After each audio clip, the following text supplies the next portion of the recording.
Oh, if you're thinking about voting for the Republican Party because of inflation and the economy, think again. Don't do it. Why? You might ask. Well, you sweet, naive summer child, if you actually think the Republicans are going to fix the economy, you're dead wrong. Chris Hayes was completely on point, and so was Elizabeth Warren. You see, you might think that the Democrats right now are not responsive enough to the economy, but just wait to see what happens when you vote in the Republicans to the economy. Just watch and wait, because this was. You remember what happened last time?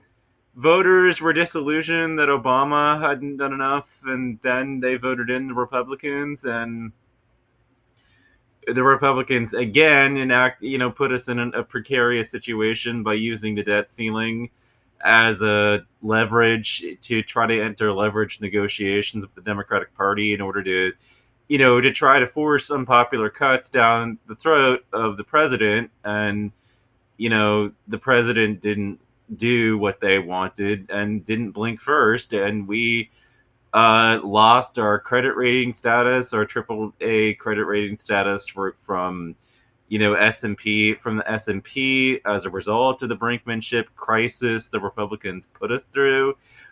We have been in debt ceiling negotiations that have been engaging in brinkman politics for a long time now. It's been 10 years of this shit. I wish you people would wake the fuck up, because it's the same game that it was way back in 2010.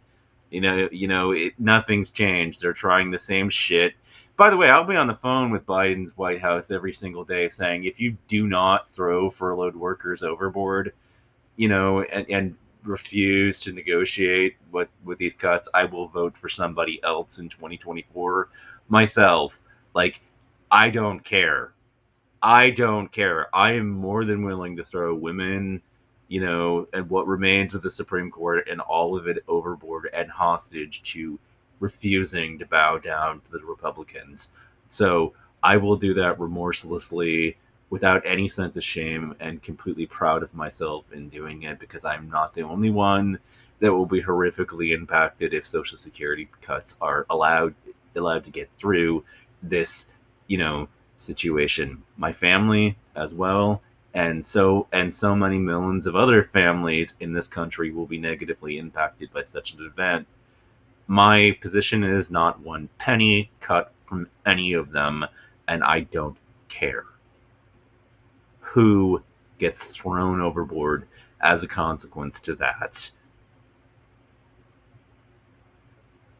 Do you think the Republicans are going to fix the economy? You're a sweet, naive summer child, because the truth of the matter is that there is only one party in Washington that has any incentive to fix the economy now, the one that's actually in power. You see, the way that things work with the Republicans, they may be scumbags and scumlords, but at least they have a sense of partisanship, and they work together to try to achieve goals. They want to expand their minority, or become the majority party once they're the majority, like in all the chambers of government, and they're going to want to take the fucking presidency. So, and they know that the American people are not like me, for the most part, with a long memory that stretches back for the last 30 fucking years of politics. No, that they've got a short one that tends to forget history and forget what even the contemporary period.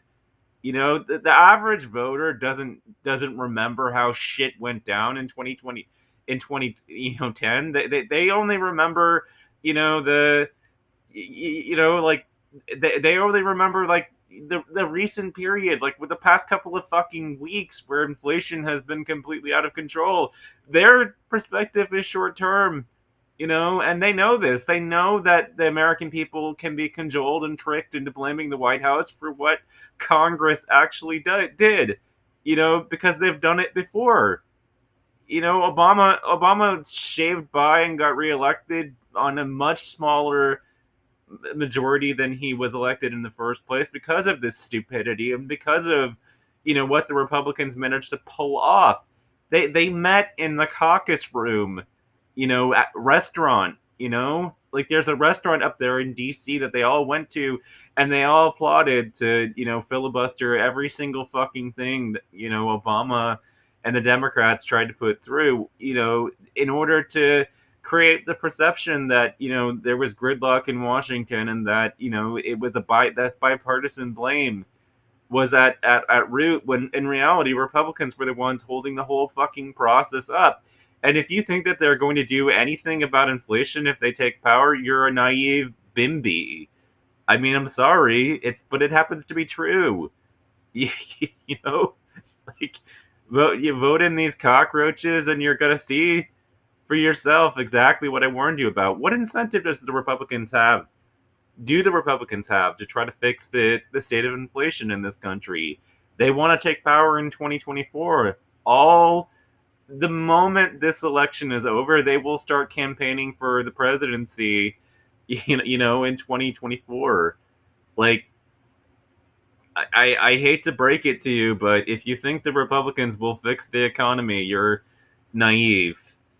Uh, like modern political reality being what it is in this country, they will do everything that they can to sabotage and destroy what remains of the economy in the time between, because they're like that. I mean, they have a party that only cares about power and is willing to destroy the economy in order to try to get it, because they know that they don't really tend to suffer consequences when they do, because the voters are idiots in of themselves and tend to distribute blame to both parties, or blame the Democrats for what the Republicans did. Like, I hate to break it to America, but the Republicans don't give a shit about America itself. All they care about is power. And if we give them the blessing of Congress in order, on the basis of the economy, they'll do everything they can to destroy it, because they want the presidency.